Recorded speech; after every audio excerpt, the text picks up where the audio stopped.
USCHO.com. This is the USCHO Weekend Review podcast from U.S. College Hockey Online at USCHO.com. A look at this weekend in college hockey and a review of the top news of the week. Welcome to USCHO Weekend Review for Sunday, February 17th, 2019. I'm Ed Trefzger alongside Jim Connelly. This episode is brought to you by the NCAA Frozen Four, April 11th and 13th at KeyBank Center in Buffalo. Visit ncaa.com/Frozen4. Well, Jim, while we go down the last little stretch of the regular season, it looks like one team, college hockey's newest team in Division I, has punched its ticket. They sure have, in my opinion, and you know, there's a lot of scenarios left, but as far as I can tell, Arizona State is in the NCAA tournament right now. 2 wins over ASU this weekend. The first, a 4-1 victory where they scored the last 4 goals of the game after giving up an early goal to go down 1-0. But it was, I believe that game was 1-1 entering the third, and they scored 3 times to make it 4-1. And then on Saturday night, a 4-1 lead they held in that game. But a real plucky AIC team found a way, and they got a number of power plays and what sounded like became a bit of an undisciplined effort for Arizona State late in that game.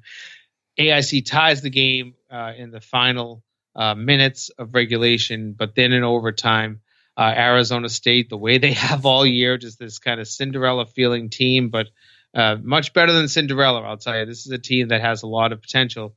They find the way to get that overtime game winner. They send their senior class, which is the first Division I class at Arizona State. They send them out on a positive note. That was their last home game, as their last 2 regular season games will be on the road.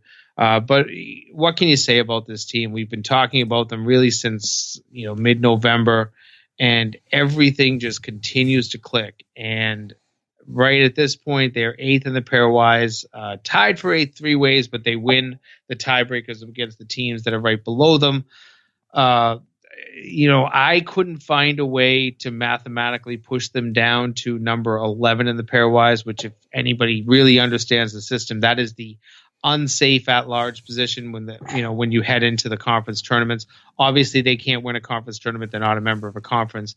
So the 6 conference at-large conference automatic qualifier bids could take spots 11 through 16. So if you're 1 through 10, no matter when the regular season and postseason tournaments end, you're safe. And I don't see a way that they'll drop below 10th at this point. Odds are they're probably going to stick around 8th, which, if that's the case, that would make them a number 2 seed in the NCAA tournament when the field is actually seeded. It's an extraordinary story, and I couldn't be happier for that program. We talked quite a bit about them last week on the Game of the Week podcast with USCHO Arizona State correspondent Greg Cameron. Talked about the players they have. There's more there than just Joey DeCord in goal and Johnny Walker up front, some solid defensemen and so forth. It's still hard for me to really nail down where I think they would match up against other teams. Certainly the postseason criteria in the PairWise say that they are what they are. I kind of wonder what this team would be like and how they would fare if they were playing, say, an NCHC or Big Ten or WCHA, or even say like a Hockey East schedule for the whole season. Would we still see them sitting there with 21 wins?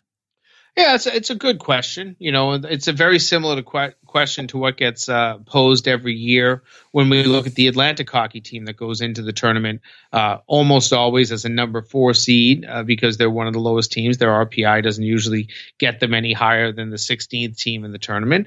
But how many times have we seen that Atlantic hockey team go on to win a game, or in the case of, say, RIT a number of years ago, win 2 games and reach a Frozen Four? And so it's hard to tell over the course of a season in a 1-game scenario, which is what they'll obviously face in the NCAAs. I give them as good of odds as anybody because I do believe that their coach is a very good game planner. And I think you and I both agree that when you have those coaches who can watch a tape and develop a plan that really, not just, changes the way your team plays, but neutralizes the way your opponent plays. That is often a real vehicle for success. And it does seem that they've been able to do that throughout this year. Somebody mentioned that, and I haven't checked this one out exactly, but teams that are in the top 20 of the PairWise right now, they're 1-6-1 against, and that might be right. It might not be. I'm not exactly sure. They ask, well, why do they get in?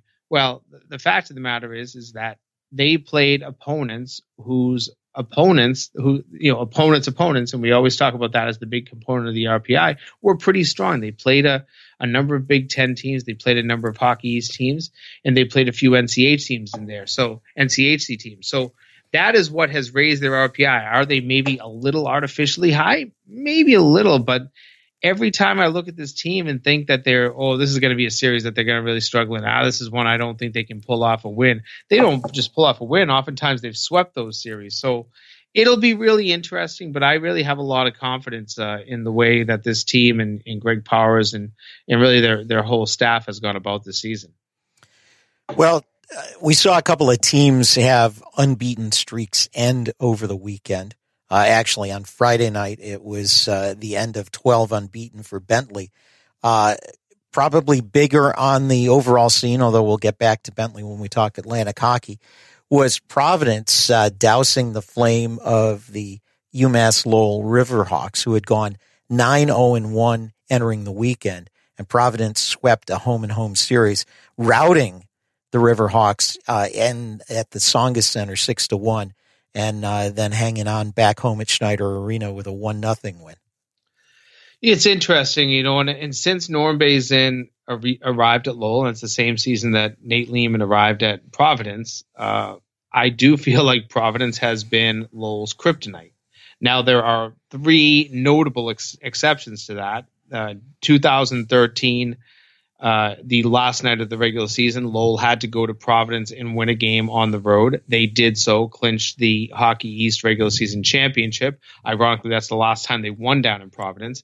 And then there were two games at the TD Garden, one in 2013 in the Hockey East semifinals, a 2-1 win, and then a 2-1 triple overtime win. And I believe it was 2016 against Providence.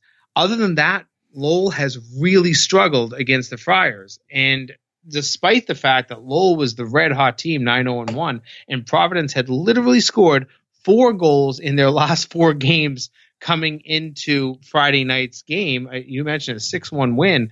It just felt like everything was in Lowell's favor, which, as we all know, that is the formula for disaster. And that's exactly what happened. Providence had a lot of jump out of the gate. Lowell had an early goal disallowed.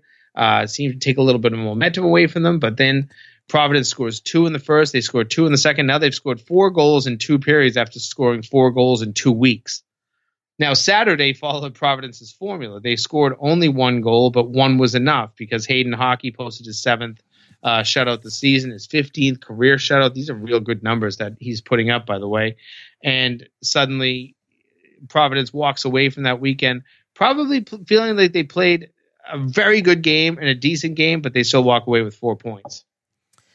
So that was really something that Providence needed in the PairWise over the weekend. As we talked last week, they were they had actually fallen below the bubble and really needed a strong weekend to put them back into that consideration. Yeah, and they're right back in it, and they've moved ahead of Lowell in the PairWise, which is big, because you've now not only taken that position over Lowell, but now you have those 2 head-to-head wins. So it's going to be hard for Lowell to pass Providence without really significantly increasing their RPI. So that's one of those things that if those 2 teams were kind of close in the PairWise, Providence will always stay ahead. So if they both end up at the bubble toward the end of this end of the postseason, suddenly it might be Providence that gets the bid, and you're gonna have to point directly back to these 2 games this weekend. But you're right. They're not only it's just the PairWise, they're now in second place in Hockey East, and they were at a point that you were saying there's no way these guys are going to get home ice, and now they're in a point that they're nothing secure because everything is just so close, really from second all the way through 6th in Hockey East, and you can even throw first in because Providence and Lowell are still within earshot of UMass. But everything has changed based on one weekend, and that just shows that this time of year sweeps are hard. And we can kind of go around the country and see how few teams swept this weekend, took all 4 points and playing the same opponent.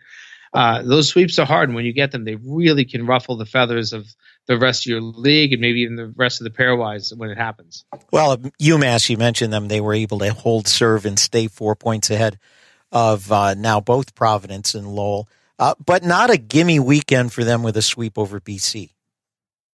No, a very difficult weekend. And Friday's game was a heck of a game at home for UMass, and back and forth game, 3-3 late in regulation. And UMass finds a way to get a scrambly BC team out of position.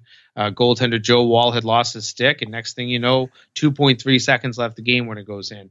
Saturday, not that much more comfort or breathing room, but they end up getting a 3-2 lead in that game through 2 periods, carry that all the way through the third, get an empty netter 4-2. So they end up doing a great job against Boston College, getting that those wins that they really felt that they probably needed to get a little bit of breathing room in these standings. And it's interesting to watch this race, but it's still a little bit tight. But I think that UMass is probably feeling a lot more comfortable that they will become the Hockey East champion for the first time in the regular season history.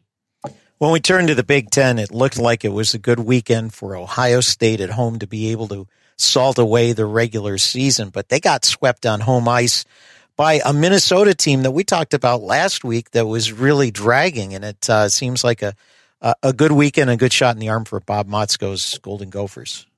Yeah, I mean, I had watched both of those games the weekend before from Minnesota when they got lost 7-2 and 6-2 to Penn State, and boy, they just got run over in those games. And I really had put a fork in them at that point. Just thought this is just a team that's not their year. They've changed their coaches. Maybe that's had a little effect. I thought they had some talent. I remember when they were, people thought that they were one of the best teams in the country back in October and early November. And they've proved, through that stretch between early November and now that they're not the best team. They're not even a really great team.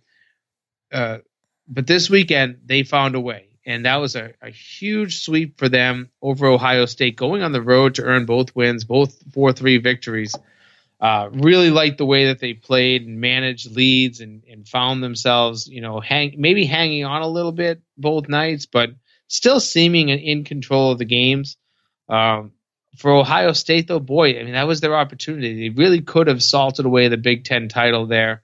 Minnesota, unfortunately, they're still out of the loop. They don't have enough games. They only have 2 league games left. They'll finish their season in a non-conference series against Arizona State. So they only have 2 games left. But it does open things up for some other teams to maybe make a run. I still think Ohio State will be fine, and they'll still take home the regular season title.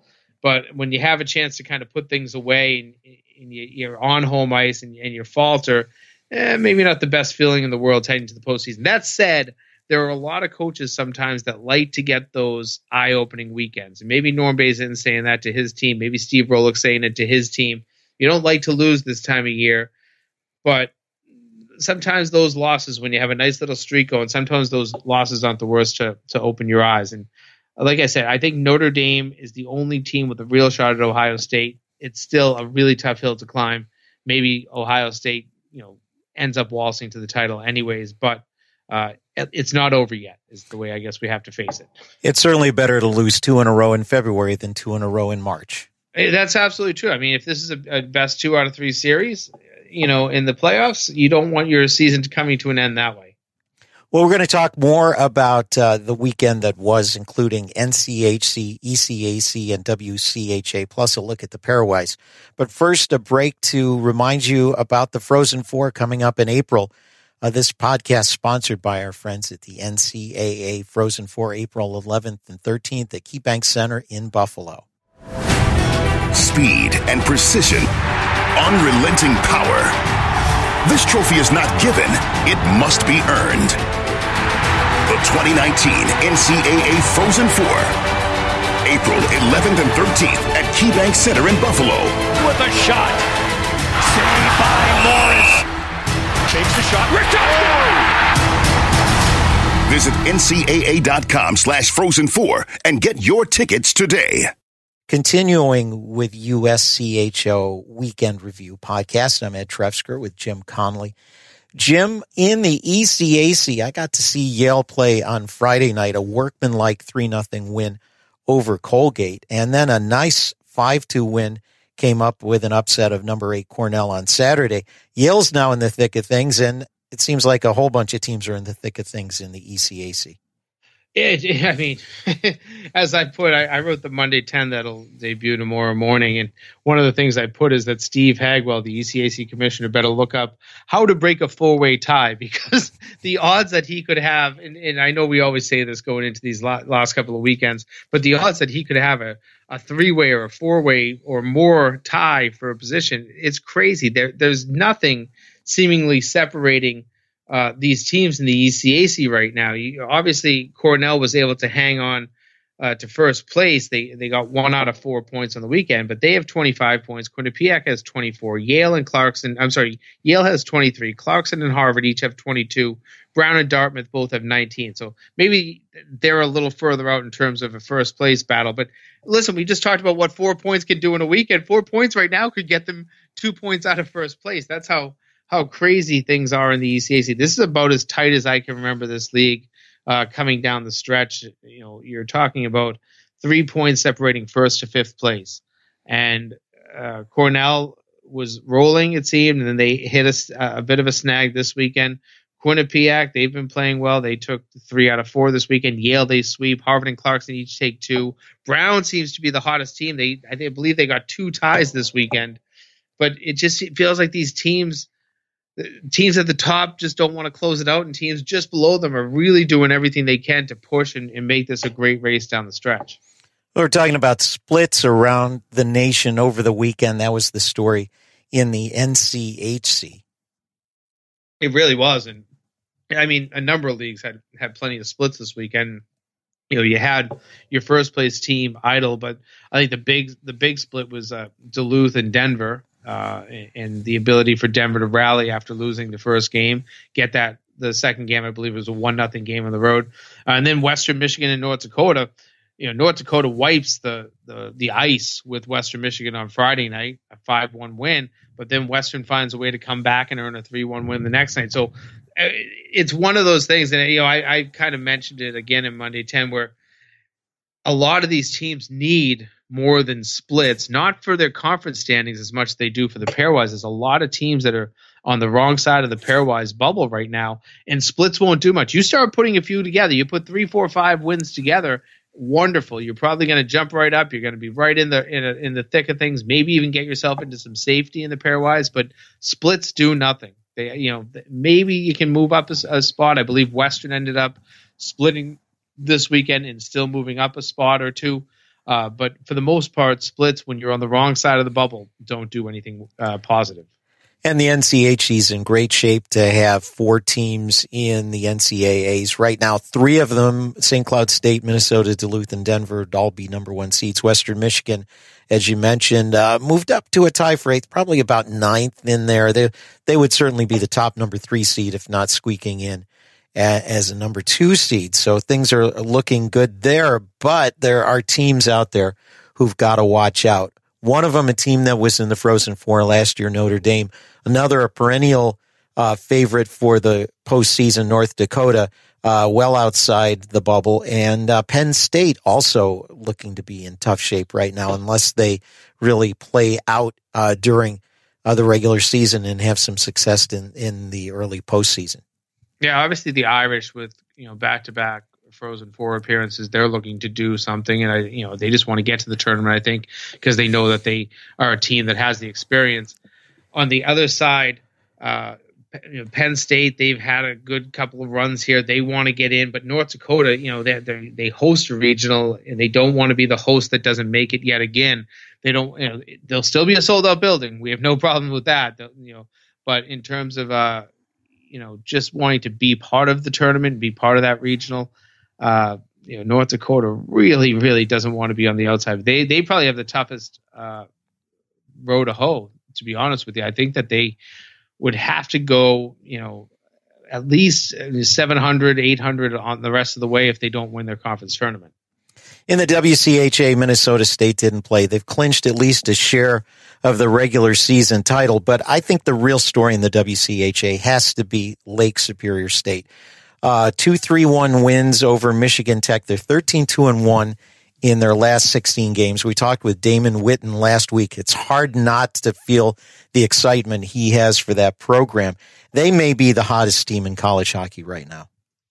It's playing well, and we talked last week to Damon and love everything about the way that he's doing things with his program, and it would mean so much, I think, to that program to get back to the NCAA tournament. It's been it'll be 23 years since they've made an NCAA appearance after I believe they had made 8 or 9 in a row and won 3 national championships.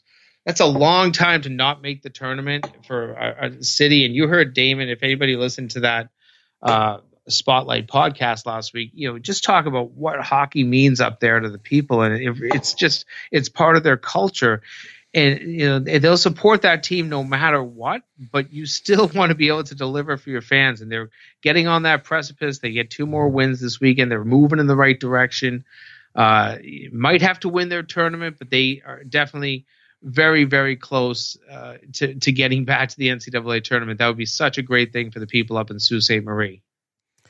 Well, lastly, let's turn to Atlantic hockey. We mentioned Bentley having its terrific streak ended. During that time, the Falcons went from 8th place in the conference to 2nd place, where they sit right now as we head into the last couple of weekends in the league.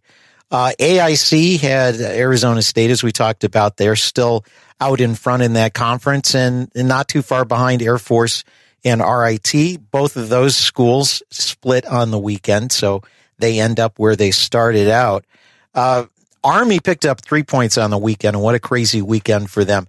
On Friday, a tie with Mercyhurst, a game that went into overtime, obviously. 1.5 minutes left in the contest. Army takes a penalty for goaltender interference, yet maybe has the best chance to win. 4 seconds left off the post on a shorthanded rush. But then Army the next night, 1.7 seconds left, ties the game and then wins in overtime. So it's a big 3 points from Army. But that league, only the winner of that conference tournament is going to get into the NCAAs. And right now, teams can finish anywhere from 1st to 9th or 11th to 2nd. The things are crazy right now. Even Canisius, which has had a tough time at things, can still finish fairly high in the conference after they gained a split with Air Force by identical 3-0 scores. So anybody could take that league right now, although the odds would have to be right now on AIC and or Bentley. Well, it's interesting because AIC, the only team that didn't play this weekend, probably gained the most because they gained control. They now have destiny in their own hands, whereas if Bentley had won out this weekend and then all games going forward, they would have won the regular season title if my math is correct. AIC didn't control their own destiny. Now AIC does. They have a magic number that they can actually look toward, and they know that they just have to find I believe they have 2 more games left, and they need am I right, Ed, in saying that they need 2 more points? Maybe it's 3 more points to clinch the title. So they now control their destiny, though. That was something that wasn't in their hands when they headed out to Arizona State. And obviously, when you don't play for a weekend in your conference this time of year, you get a little nervous. You're just going to start, falling behind or giving up ground. But they, because of all the splits all across Atlantic hockey all weekend, they didn't really give up any ground. And it's getting down to where the teams are jockeying for several different positions. All 11 teams make the tournament. So the bottom 6 teams play down to 3. So if you don't finish in the top 5, you want to finish 6, 7, or 8 so you can host that first round best of 3 series at home. The next one to get to is the top 5. But if you're in the top 5, you really want to be in the top 4 because number 5 gets a bye week but doesn't play at home. They travel to number 4. So teams are going to be looking for top 4, top 5, 6, 7, or 8. And that's how things will play out. It's going to come down to the last night of the season for sure. But can I sure, go ahead. As I just listened to you break all that down, I am so thankful as a guy that covers Hockey East that Hockey East has decided to eliminate 3 teams from the playoffs this year, because they had the identical playoff format where you had such confusing buys and 5 didn't really get a home game and all those weird things. Hockey East has simplified it. They're eliminating the last 3 place teams, and only 1 through 8 make their playoffs. I like that format so much better. And I was going to go right there because we do already have a team eliminated, and that's Merrimack. And if I can quote the ever quotable Frank Serratori, a couple of years ago when Atlantic Hockey had 12 teams and all 12 made the playoffs, he said, "Hey, if I'm finishing 9, 10, or 11 and 12, I need to be out there recruiting. I don't want to waste my time having playoffs." It's so true. And I know that in conversations that I've had with commissioners and coaches, a lot of teams, a lot of schools, their presidents just like to be able to say, "Hey, we got playoffs this weekend," despite the fact that your season might have been a dumpster fire. You're making the playoffs, you're making the postseason, and now you've got to go out and maybe even embarrass yourself. I can remember, and I'm going way back to the days when Maine was a red hot team. I'm thinking this was 1990, and UMass Lowell had to go up there and to Orono, and this was okay. Maybe there was only 7 or 8 teams in Hockey East back then, but Lowell was a last place team. They played Maine in the first round. I think they lost a game 16-1 in the playoffs. Now, I don't think that happens as much these days, but those teams, if you're finishing 11th place or 12th place in a 12-team league, maybe you feel like there's some hope to your team's future, but there's not a lot of hope that you're going to win a championship. This is not basketball where you can just go on a run of beating teams in single elimination. You're playing 2 out of 3 series. You're probably playing 2 out of them. Let these teams go on vacation. They're done. Yeah. Well, I guess you're right about that. Although I will say, I have enjoyed what I've seen of the ECAC playoff format. The bottom 8 playing down to 4 and the top 4 getting the first round bye. The travel partner system, it's all unique to ECAC. It's fun to watch. I guess it's good that each league has its own spin on it and its own way of doing it. So, hey, Hockey East wants to take 8, great. Atlantic Hockey wants all 11, have at it. It's all part of the fun. I guess it definitely is. And that's kind of, I guess every league has their own unique view of how it goes. And they also have their own unique formats that sometimes work and create some compelling games. I mean, you've got to think that when you look at the list of longest games in the history of college hockey, and it's something you can find on USCHO under the stats link, many of the longest games now in the top 10 come from first round series, a 5-12. I can remember UMass, the longest game currently. UMass beat Notre Dame in game 1 of a best of 3 series, and I think it was 5 overtimes.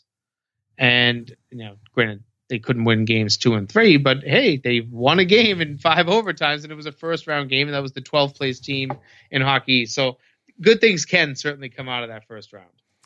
Yep, and if it involves Union or Yale, they'll probably have some multiple overtime games, but that's just kind of a historic thing. Well, anyway, we're getting down towards the end of the season.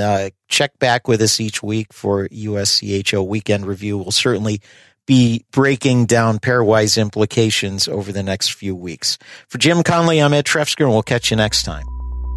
This has been the USCHO Weekend Review Podcast, a production of US College Hockey Online. Visit uscho.com/podcasts to listen or subscribe.